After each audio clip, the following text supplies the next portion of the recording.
Welcome back in another very important video lecture of plant taxonomy. तो last video lecture में हमने study की थी किस टॉपिक के बारे में। हमने स्टडी की थी जो टेक्सोनॉमी की होती है वो क्या होती है, किस प्रकार से अलग अलग प्रकार की टेक्सोनॉमी की बनाई जाती है और हम किस प्रकार से तेजी से किसी प्लांट का आइडेंटिफिकेशन करते हैं।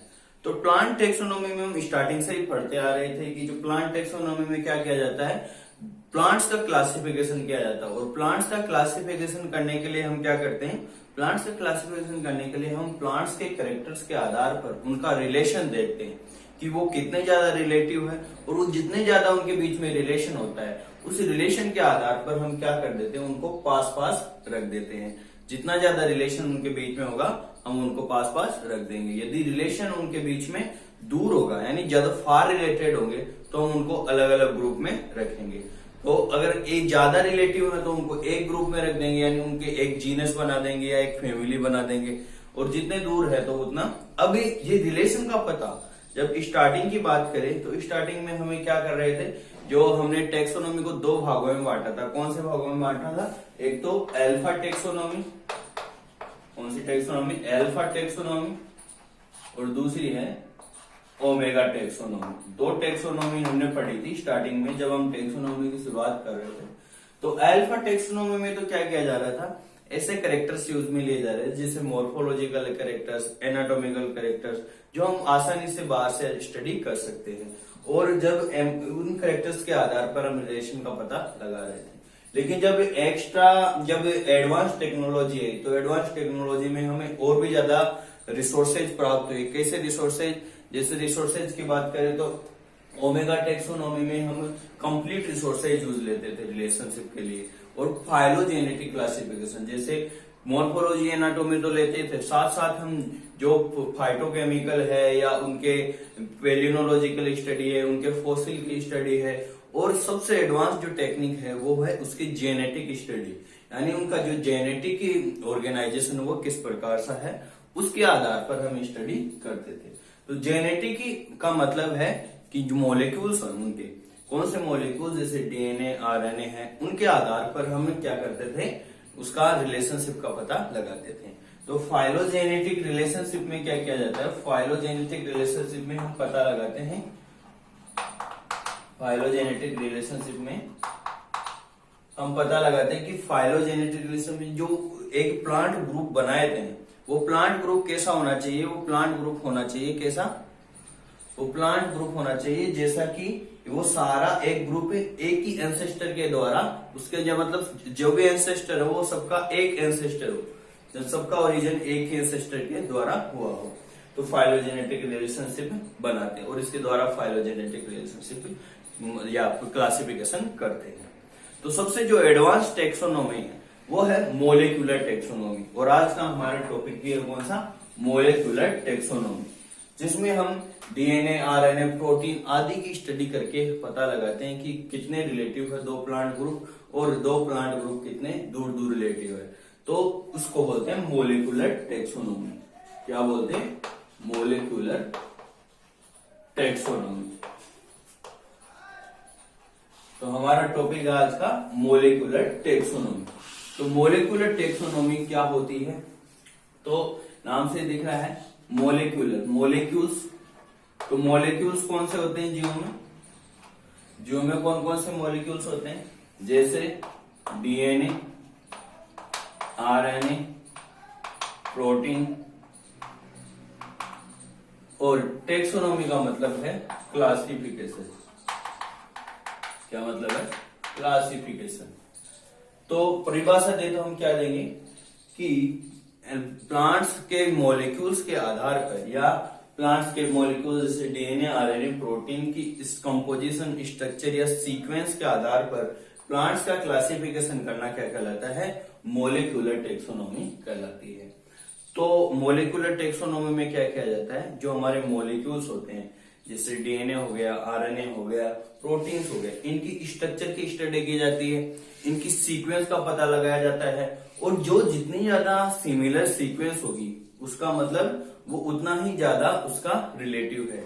यदि हम दो, मान लीजिए आप एक दो रिश्तेदारों की बात करो तो दो रिश्तेदारों का यदि हम उनकी शक्ल मैच करें तो दो रिश्तेदारों की शक्ल ज्यादा मैच होगी, या हम दूर के रिश्तेदारों की शक्ल मैच करेंगे तो एक तो पास के रिश्तेदार हैं और एक दूर के रिश्तेदार है, तो ज्यादा उनका फेस जो मैच करेगा वो किससे मैच करेगी, जो ज्यादा पास का रिश्तेदार होगा।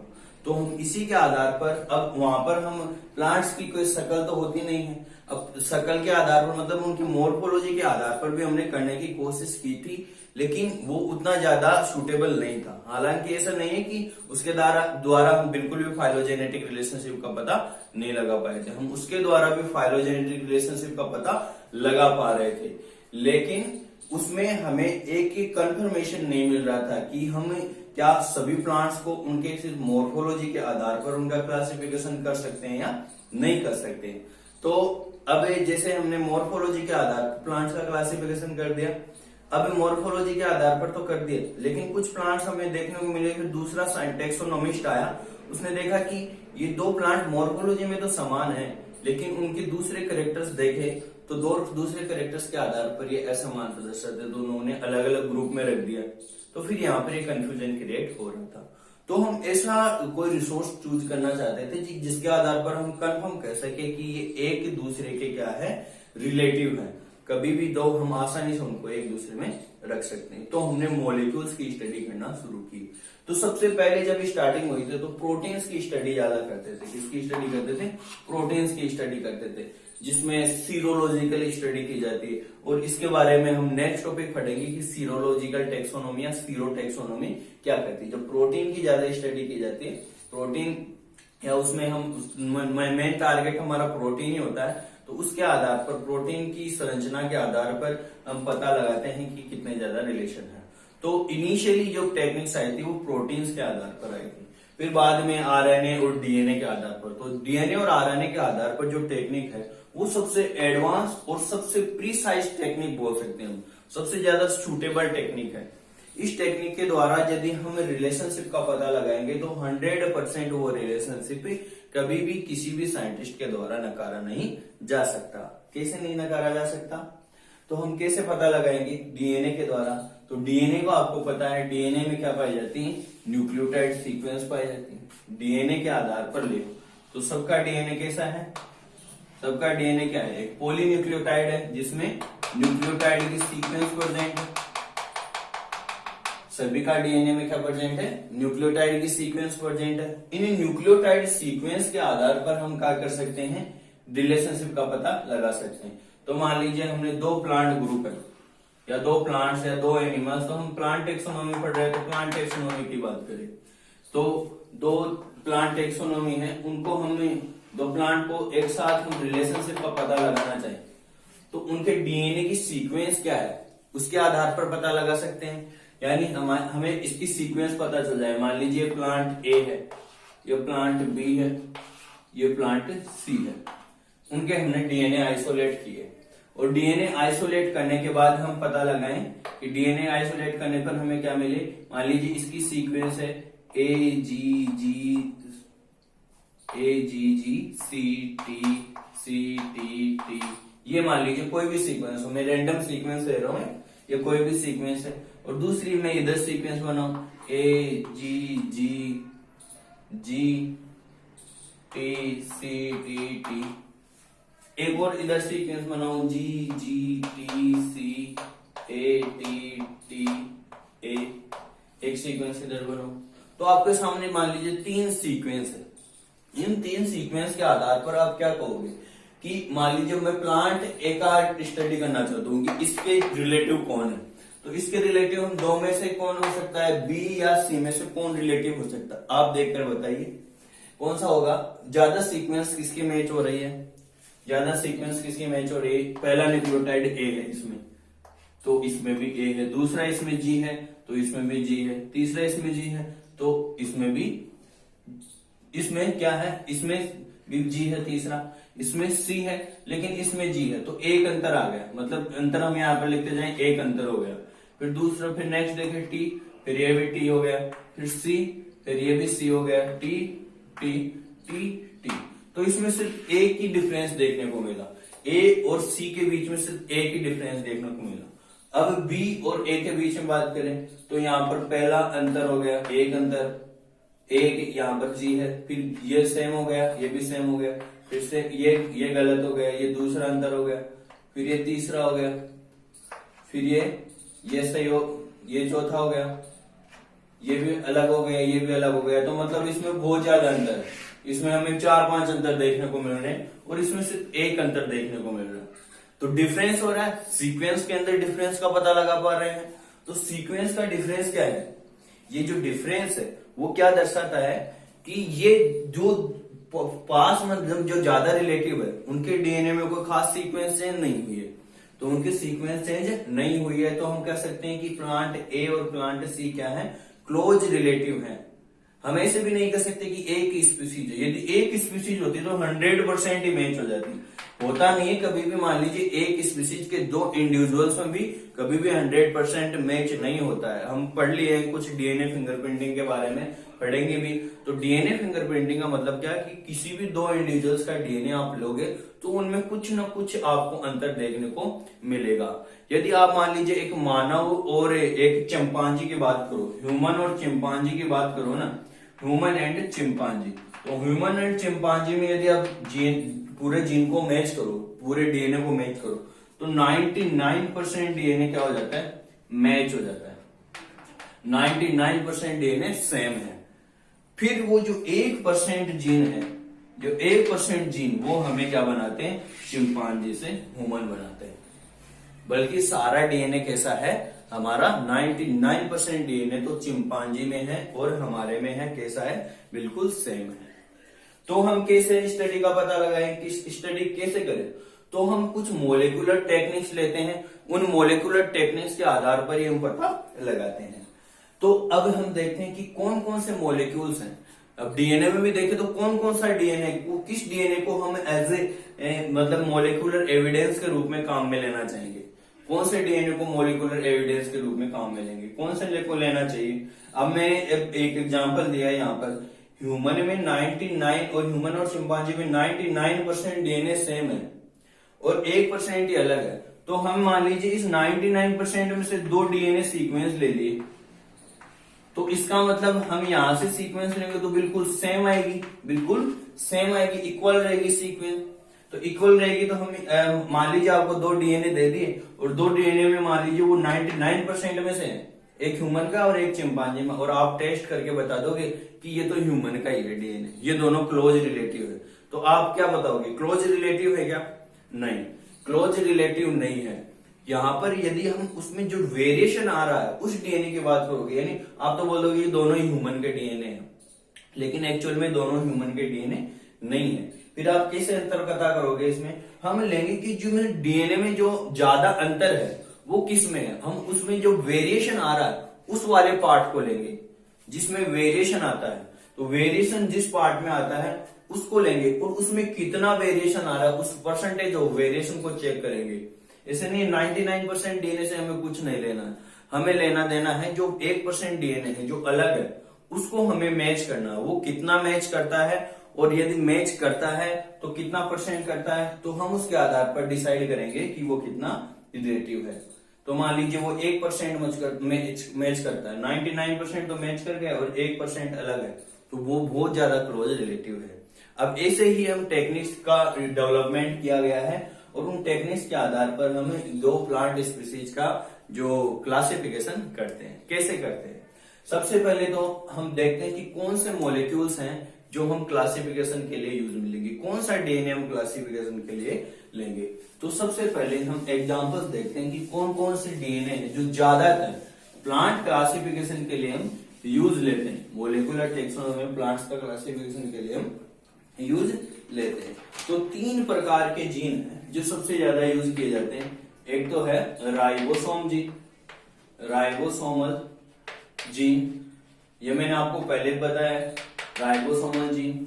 दूसरा है chloroplast gene, chloroplast gene.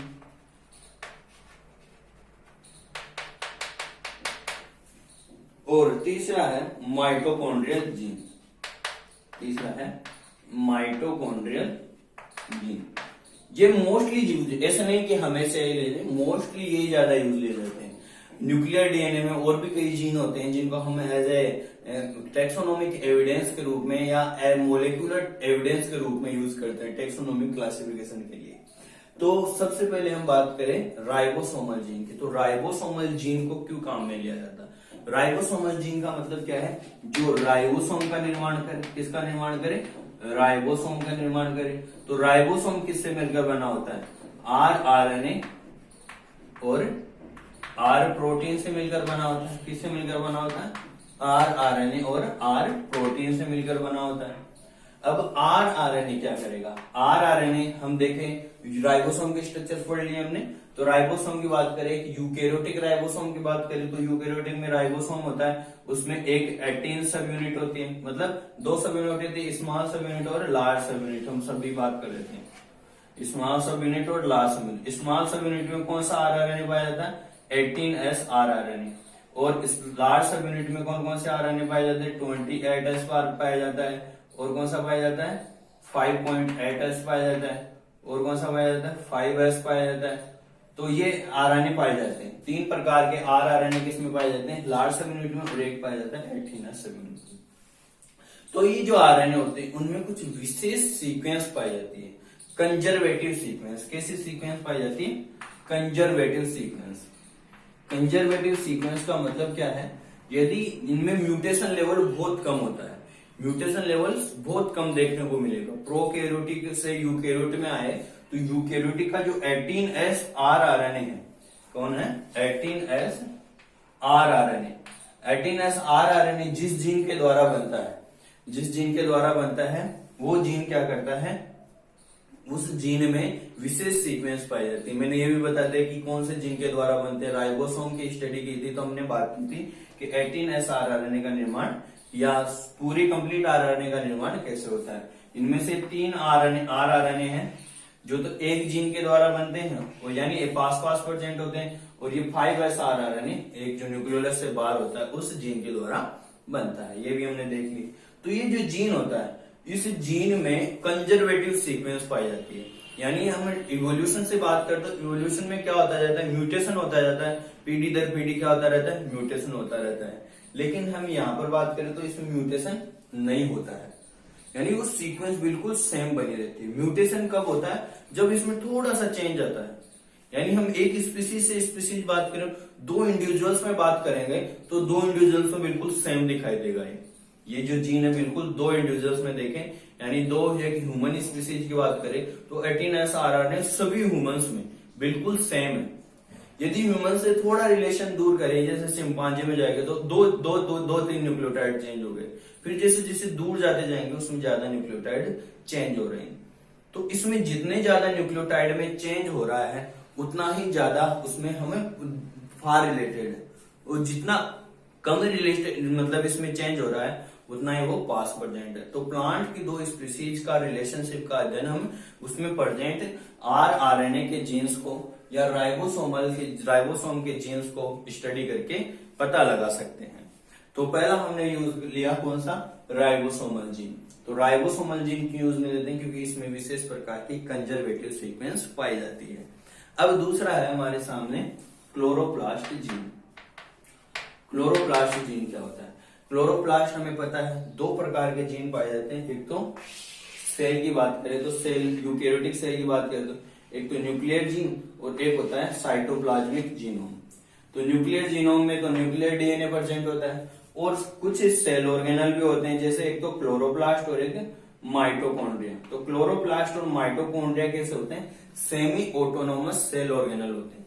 Semi autonomous cell organelle का मतलब इनमें खुद का डीएनए प्रेजेंट होता है। क्या प्रेजेंट होता है? खुद का डीएनए प्रेजेंट होता है। खुद का डीएनए का क्या मतलब है? खुद का डीएनए का मतलब है इनमें खुद का डीएनए पाया जाता है, तो ये खुद की प्रोटीन भी बना सकते हैं और खुद के आरएनए भी बना सकते हैं। यानी कुछ हद तक अपना कंट्रोल उनके पास है, इसीलिए हम इसको बोलते हैं सेमी ऑटोनोमस सेल ऑर्गेनल या अर्ध स्वायत्ती ये कोशिका अंग।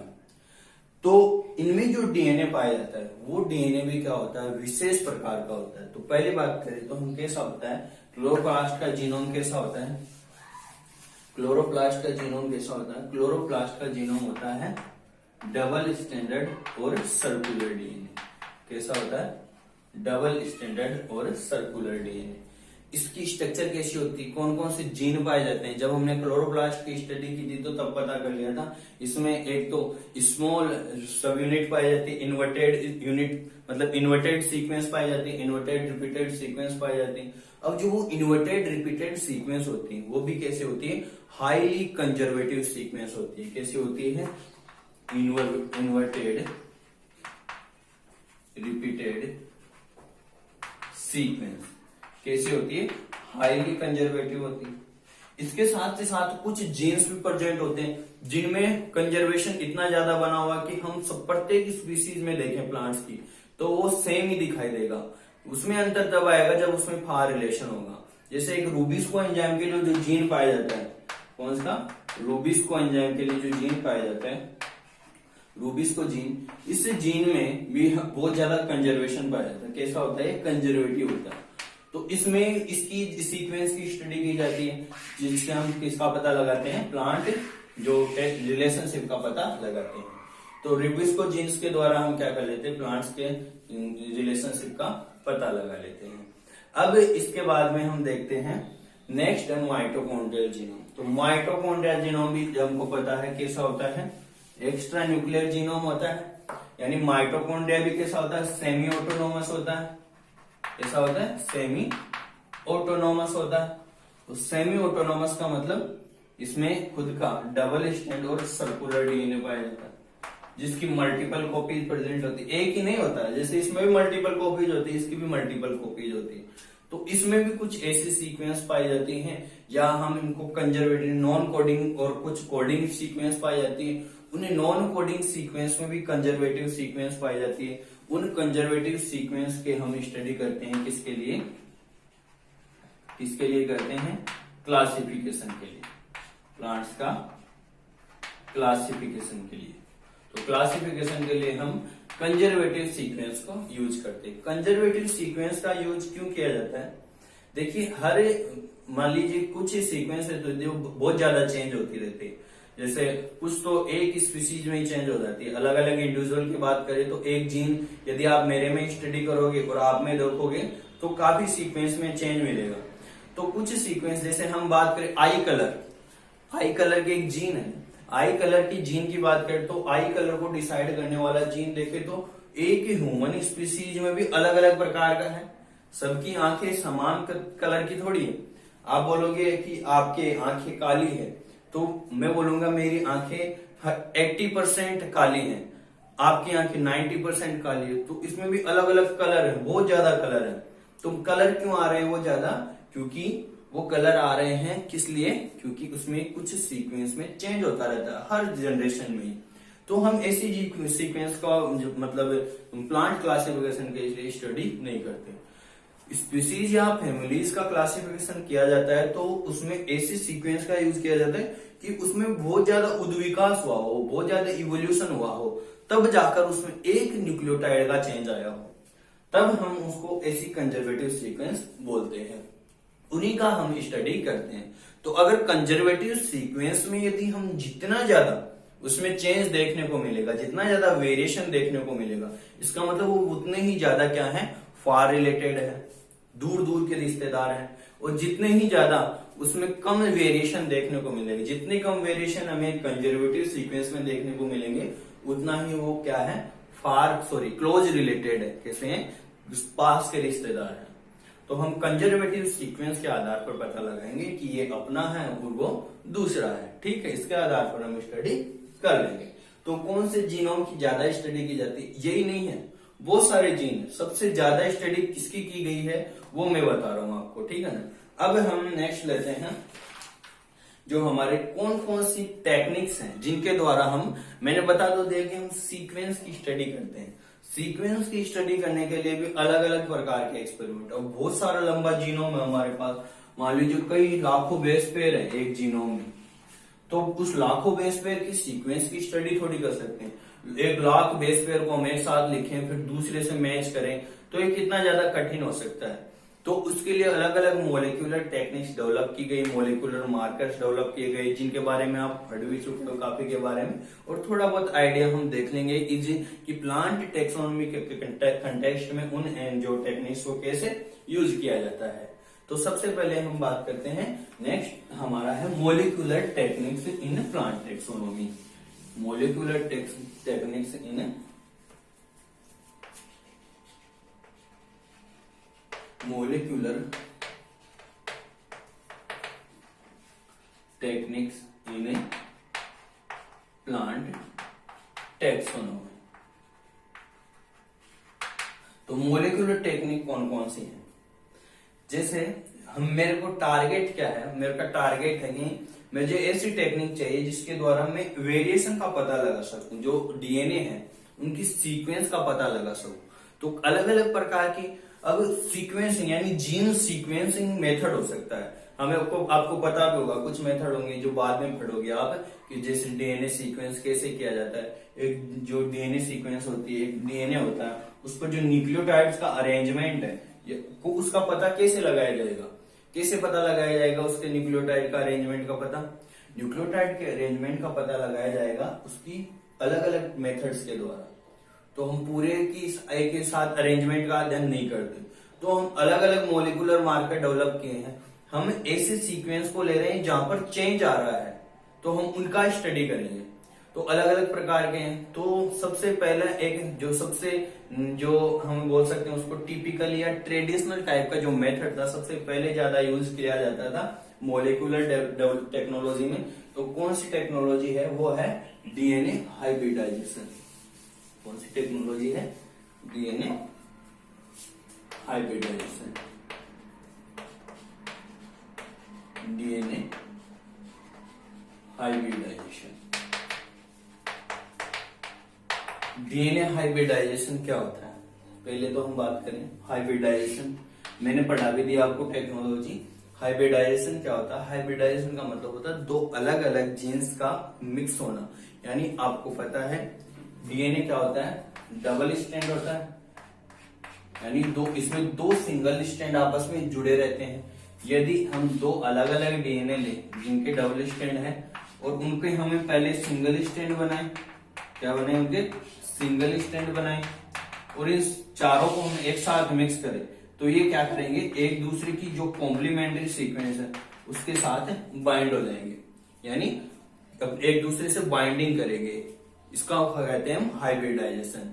अब ये हाइब्रिडाइजेशन कब करते हैं? जब एक दूसरे की समान सीक्वेंस होती है, तभी एक दूसरे की कॉम्प्लीमेंट्री सीक्वेंस होगी तभी ये बाइंडिंग करेगा, अदरवाइज हाइब्रिडाइजेशन नहीं करेगा।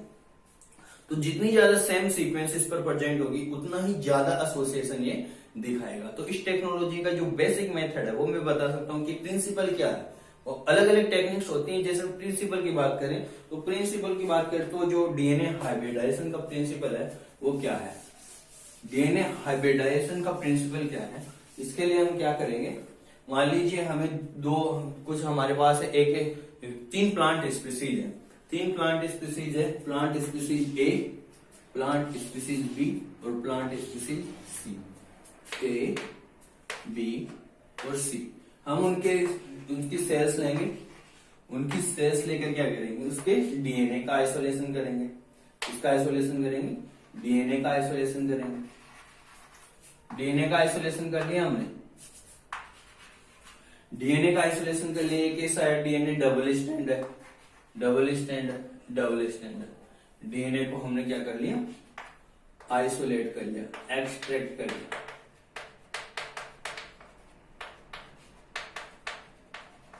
डीएनए को एक्सट्रैक्ट कर लिया। और ये डीएनए कैसा है? Double strand DNA. डीएनए कैसा है? Double strand DNA. अब हम इस डबल स्ट्रैंड डीएनए को क्या करेंगे? डीनेचर करेंगे। डीनेचर का मतलब क्या होता है? डबल स्ट्रैंड डीएनए को सिंगल स्ट्रैंड में कन्वर्ट करना।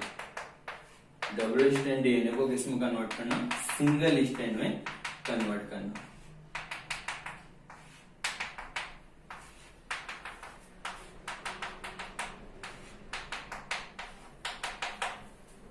सिंगल स्ट्रैंड में कन्वर्ट करना। अब हम अलग अलग जो हमने स्पीसीज ली थी उन स्पीसीज में रिलेशनशिप का पता लगाना चाहते हैं। तो मान लीजिए हम पता लगाना चाहते हैं कि ए और बी कितनी ज्यादा रिलेशन है, मतलब कितनी ज्यादा रिलेटेड है, क्लोज रिलेटिव है या फार रिलेटिव है। तो हम इनको क्या लेंगे, इनका करवाएंगे हम इन विट्रो फर्टिलाइजेशन। क्या करवाएंगे, in vitro fertilization, sorry fertilization है, इसको करवाएंगे हाइब्रिडाइजेशन, इन विट्रो हाइब्रिडाइजेशन। क्या बोलते हैं इसको, in vitro hybridization. In vitro hybridization करवाएंगे तो दोनों के सिंगल स्ट्रैंड डीएनए, ए और बी के दोनों के सिंगल स्ट्रैंड डीएनए को हम क्या करेंगे, एक के साथ मिक्स करेंगे, हाइब्रिडाइजेशन के लिए रखेंगे, और कुछ समय बाद में ये एक दूसरे की कॉम्प्लीमेंट्री सीक्वेंस से बाइंड हो जाएंगे। दोनों के सिंगल स्ट्रैंड ए और सिंगल स्ट्रैंड लेने के बाद में हमने क्या किया, एक दूसरे की कॉम्प्लीमेंट्री सीक्वेंस को बाइंड किया। तो ये जितना ज्यादा रीएसोसिएशन दिखाएंगे, क्योंकि ये क्या करेगा, सिंगल स्ट्रैंड डीएनए है, जैसे ही हम मान लीजिए टेम्परेचर के द्वारा हमने क्या किया था, इसका डीनेचुरेशन किया था हाई टेम्परेचर से। तो टेम्परेचर जैसे ही कम करेंगे हम हाइब्रिडाइजेशन के लिए, तो जैसे ही कम करेंगे तो जो सिंगल स्ट्रैंड डीएनए है वो बाइंडिंग के लिए ढूंढेगा, किसको ढूंढेगा, अपनी कॉम्प्लीमेंट्री सीक्वेंस को ढूंढेगा। तो अपनी कॉम्प्लीमेंट्री सीक्वेंस को ढूंढेगा तो बाइंडिंग करेगा, यदि कम कॉम्प्लीमेंट्री है तो कम बाइंडिंग करेगा। तो मान लीजिए ये हम इसमें हम परसेंटेज में बात करें तो इसमें लगभग 80% डीएनए क्या हो गया, हाइब्रिडाइज हो गया। 80% डीएनए क्या हो गया, हाइब्रिडाइज हो गया। और हाइब्रिडाइजेशन का पता कैसे लगाएंगे हम, कि कितना परसेंट है, कि ये इसको यूवी एब्जॉर्प्शन की चेक करेंगे हम, जो स्पेक्ट्रोफोटोमीटर होता है उसके द्वारा चेक करेंगे कि कितना ज्यादा हाइब्रिडाइज हो गया। ठीक है, तो मान लीजिए 80% हाइब्रिडाइजेशन हो गया, जो 80% डीएनए ए और बी के बीच में। अब बता करें बी और सी के बीच में, तो हम क्या करेंगे, बी और सी के सिंगल स्ट्रैंड डीएनए को लेंगे, किसमें, टेस्ट ट्यूब में। टेस्ट ट्यूब में लेंगे बी और सी के सिंगल स्ट्रैंड डीएनए को, तो क्या होगा, तो होगा क्या, तो मान लीजिए इसका हाइब्रिडेशन होगा, और हाइब्रिडेशन को हमने काउंट किया तो ये लगभग 50% ही क्या हो रहा है, या हम बोले 20% ही हाइब्रिडाइज हुआ है। तो परसेंटेज के आधार पर हम क्या बताएं कि ए और बी कैसे हैं, क्लोज रिलेटिव, कैसे हैं, क्लोज रिलेटिव, और ये कैसे हैं, बी और सी फार रिलेटिव, कैसे हैं, फार रिलेटिव। हमें जरूरी नहीं है इसके बीच में, ए और सी के बीच में पता कर सकते हैं कि क्या रिलेशन है। तो हम अलग अलग प्रकार के जो भी हम स्पीसीज को लेना चाहें उनका क्या करेंगे, डबल डीएनए को डीनेचर करेंगे, और डीनेचुरेशन के बाद में उनको एक साथ हाइब्रिडाइज करवाएंगे, और हम उस हाइब्रिडाइजेशन का जो डिग्री ऑफ रीएसोसिएशन चेक करेंगे, किसको, डिग्री ऑफ रीएसोसिएशन, डिग्री ऑफ रीएसोसिएशन को चेक करेंगे और पता लगाएंगे कि कितना परसेंट डीएनए हाइब्रिडाइज हुआ है, और जितना ज्यादा हाइब्रिडाइज हुआ है उतना ही ज्यादा वो रिलेशनशिप होगा। क्यों पता लगाए हम, क्योंकि हाइब्रिडाइजेशन कब करेगा, जब उसमें ज्यादा सेम सीक्वेंस होगी, सिमिलर सीक्वेंस प्रेजेंट होगी। यदि सिमिलर सीक्वेंस प्रेजेंट नहीं होगी तो वो हाइब्रिडाइज नहीं होगा, और सिमिलर सीक्वेंस प्रेजेंट होगी तो मैंने जब स्टार्टिंग में बताया था कि जितना ज्यादा सिमिलर डीएनए है उतना ही ज्यादा वो क्लोज रिलेशन में है। जितना ज्यादा सिमिलर डीएनए है उतना ही ज्यादा क्लोज रिलेशन में, जितना ज्यादा डिसिमिलर डीएनए उतना ही ज्यादा वो फार रिलेटेड डीएनए है। तो मॉलिक्यूलर टेक्सोनॉमी की जो बेसिक ट्रेडिशनल मेथड का प्रिंसिपल हमने पढ़ लिया। अलग अलग प्रकार के हाइब्रिडाइजेशन के, जैसे इन विट्रो या एक्स सीटो हाइब्रिडाइजेशन, इन सीटो हाइब्रिडाइजेशन की हमने अलग अलग फिश टेक्नोलॉजी पढ़ ली, जिस्ट टेक्नोलॉजी पढ़ ली, वो सभी टेक्नोलॉजी इसमें यूज की जाती है। ओके, अब हमें दूसरी टेक्निक की बात करें, ये तो हो गई हाइब्रिडाइजेशन टेक्निक। दूसरी टेक्निक है वो बहुत ही ज्यादा एडवांस और सबसे ज्यादा यूज की जाने वाली टॉपिक है, और जिसके बारे में आप मेरे से पढ़ चुके हो मॉलिक्यूलर बायोलॉजी में। उसको बोलते हैं हम, डायरेक्ट मैं इसका नाम दूं तो क्या दूंगा, रेस्ट्रिक्शन साइट एनालिसिस। दूसरा है restriction site analysis.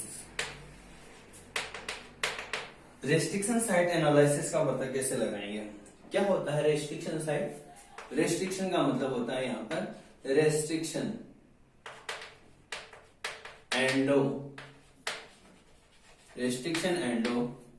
Nuclease enzyme, restriction endo nuclease enzyme. तो रेस्ट्रिक्शन एंडोन्यूक्लियस एंजाइम क्या होता है? रेस्ट्रिक्शन एंडोन्यूक्लियस एंजाइम होता है जो एक रेस्ट्रिक्शन एंडोन्यूक्लियस एंजाइम क्या करता है? रेस्ट्रिक्शन एंडोन्यूक्लियस एंजाइम करता है उसका जो डीएनए होता है उसको कट करता है। ये डीएनए है उसको विशेष साइट पर कट करता है। ऐसा नहीं है कि कहीं से भी कट कर देगा, एक विशेष साइट से ही कट करेगा। तो विशेष साइट से कट करेगा तो यदि वो उसकी कटिंग वो जो उसकी रेस्ट्रिक्शन साइट उसमें प्रेजेंट नहीं है तो वहां पर कट नहीं कर पाएगा। और मान लीजिए एक डीएनए है जिसमें 2 रेस्ट्रिक्शन साइट प्रेजेंट है और एक डीएनए है जिसमें 3 रेस्ट्रिक्शन या एक ही रेस्ट्रिक्शन साइट प्रेजेंट है, बोल दिया मैंने। एक रेस्ट्रिक्शन साइट प्रेजेंट है और इसमें 2 रेस्ट्रिक्शन साइट प्रेजेंट है। तो हमने एक ही एंजाइम लिया, एंजाइम हम एक ही लेंगे, रेस्ट्रिक्शन एंडोन्यूक्लियस जो एनालिसिस करेंगे उसमें क्या करेंगे, एक ही एंजाइम लेंगे और उस एंजाइम के द्वारा क्या करेंगे, कट करेंगे। एक ही एंजाइम के द्वारा कट करेंगे तो इसमें 2 फ्रेगमेंट प्राप्त होंगे, 3 फ्रेगमेंट प्राप्त होंगे, 1 2 3। कितने फ्रेगमेंट प्राप्त हुए? 3 फ्रेगमेंट। और इसमें 2 फ्रेगमेंट प्राप्त हुए क्योंकि एक ही रेस्ट्रिक्शन साइट है। अब ये क्या हुआ, रेस्ट्रिक्शन साइट इसमें 1 क्यों और इसमें 2 क्यों है? तो इसमें कोई ना कोई म्यूटेशन हुआ होगा, यानी ये पास अगर क्लोज रिलेटेड होता तो इसमें रेस्ट्रिक्शन साइट भी सेम होती। तो हम मानते हैं कि जो क्लोज रिलेटिव होते हैं उनमें रेस्ट्रिक्शन साइट भी ज्यादा मतलब पास पास प्रेजेंट रहेंगी। जितनी ज्यादा सेम रेस्ट्रिक्शन साइट प्रेजेंट रहेगी उसका मतलब वो ज्यादा रिलेटिव है। तो अगर कम रेस्ट्रिक्शन साइट प्रेजेंट होती तो कम फ्रेगमेंट बनते और ज्यादा रेस्ट्रिक्शन साइट प्रेजेंट है तो ज्यादा वो बनेंगे। तो मान लीजिए 2 क्लोज रिलेटिव, हम एक स्पीसीज की बात करें तो 2 अलग अलग स्पीसीज ले ली, हम उसमें रिलेशनशिप का पता लगाएं। तो एक डीएनए में वो कट कर रहा है, एक एंजाइम है, मान लीजिए कोई भी एक हिंडीथर्ड एंजाइम ले लिया हमने, क्या ले लिया? हिंडीथर्ड। ये एंजाइम है वो कट करता है एक डीएनए को 100 जगह से, एक स्पीसीज के डीएनए को 100 बार कट करता है और दूसरे को करता है 150 बार कट करता है। और एक और तीसरा लिया उसको सिर्फ करता है वो 105 बार। कितने बार करता है? 105 बार कट करता है। तो हम क्या देखेंगे, किसमें ज्यादा रिलेशन है? कम बराबर सीक्वेंस की बात करें तो ए से बी ज्यादा रिलेटिव है बजाय सी के। सी के बजाय ए बी ज्यादा रिलेटिव है क्योंकि इसमें देखें तो नंबर ऑफ रेस्ट्रिक्शन साइट समान है। तो रेस्ट्रिक्शन साइट जितनी ज्यादा है उनका एनालिसिस करके हम क्या करते हैं, उसका पता लगाते हैं कि वो कितना ज्यादा रिलेटिव है। अब कौन कौन सी टेक्निक्स हैं जो रेस्ट्रिक्शन साइट का एनालिसिस करने में काम में ली जाती हैं, उनके बारे में मैं बता चुका हूं कि कौन कौन सी टेक्निक होती है। जैसे अलग अलग मोलिकुलर मार्कर होते हैं, जैसे RFLP। RFLP मैंने आपको अच्छी तरह से पढ़ा दी क्या होती है RFLP। DNA fingerprinting, DNA fingerprinting में देखें तो VNTR, variable number of tandem repeats, उसमें देखें तो उसमें भी क्या किया जाता है, रेस्ट्रिक्शन साइट का स्टडी की जाती है। और भी है SNP, single nucleotide polymorphism, RAPD, random amplified polymorphic DNA. तो अलग अलग डीएनए जो मोलिकुलर मार्कर हो वो शायद आपने पढ़ भी लिए होंगे। हम एक बेसिक RFLP के बारे में देख लेते हैं कि RFLP होती क्या है। तो RFLP की बात करें, RFLP की फुल फॉर्म होती है रेस्ट्रिक्शन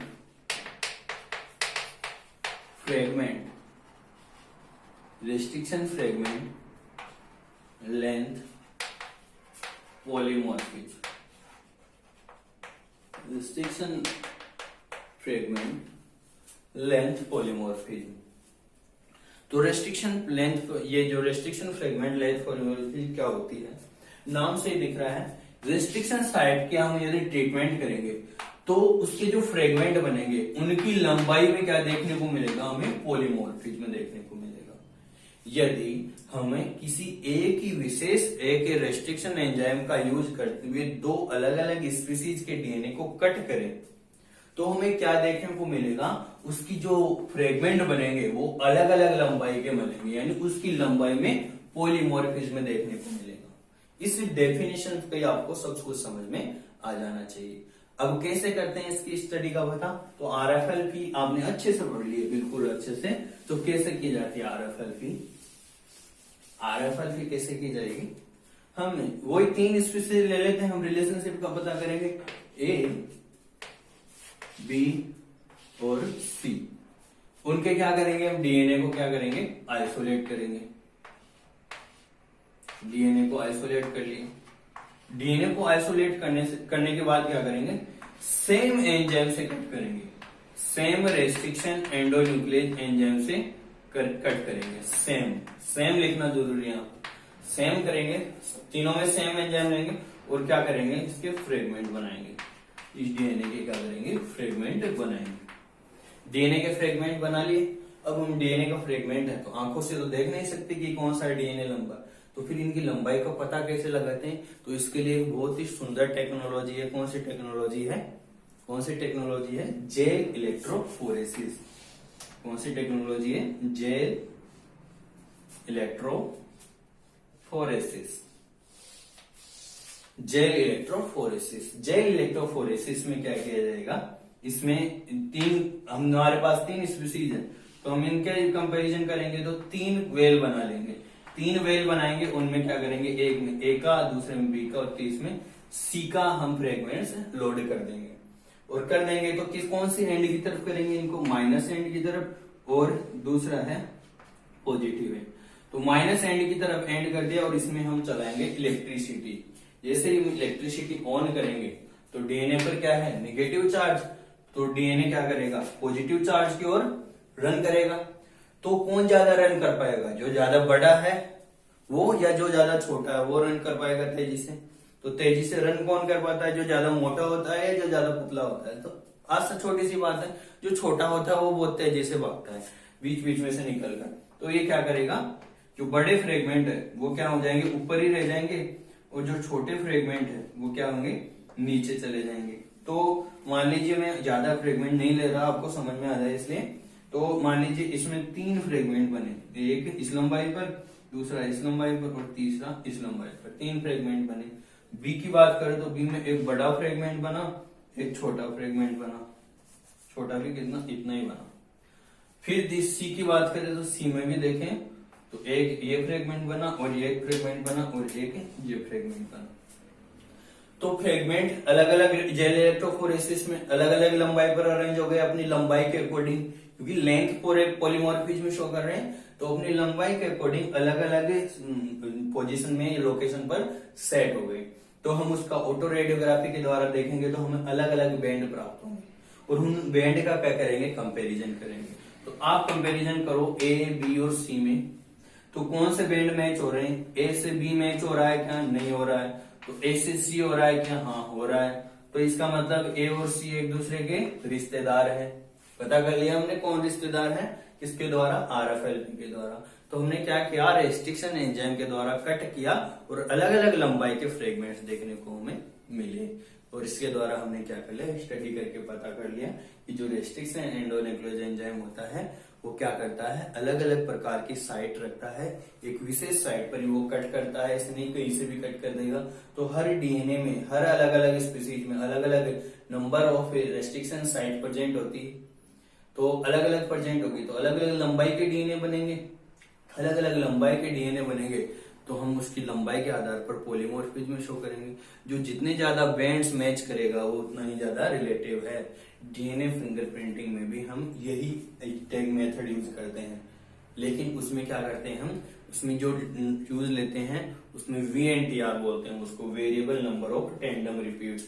उसमें नंबर चेंज होते हैं, इसमें लेंथ चेंज हो रही है, उसमें नंबर चेंज होते हैं। एक होता है SNP, सिंगल न्यूक्लियोटाइड पॉलीमॉर्फिज्म, उसमें क्या होता है, SNP में एक ही न्यूक्लियोटाइड में चेंज हो जाता है, उस चेंज को हम स्टडी करते हैं।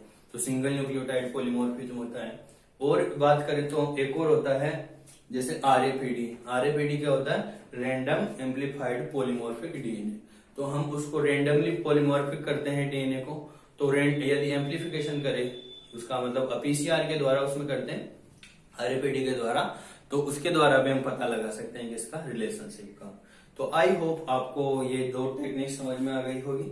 अब तीसरी जो सबसे ज्यादा एडवांस टेक्निक है, जो हम बहुत ज्यादा करने लगे हैं आजकल, हर जो जीनोम है उसकी हम एक सीक्वेंसिंग करते हैं। क्या करते हैं, जीनोम की सीक्वेंसिंग। हम इसमें नहीं पढ़ने वाले कि सीक्वेंसिंग कैसे की जाती है, कौन सी मेथड है। तो नॉर्मली मैं बता देता हूँ कि जो थर्ड है वो आपके है जीन सीक्वेंसिंग, मॉलिक्यूलर टेक्निक है जीन सीक्वेंसिंग।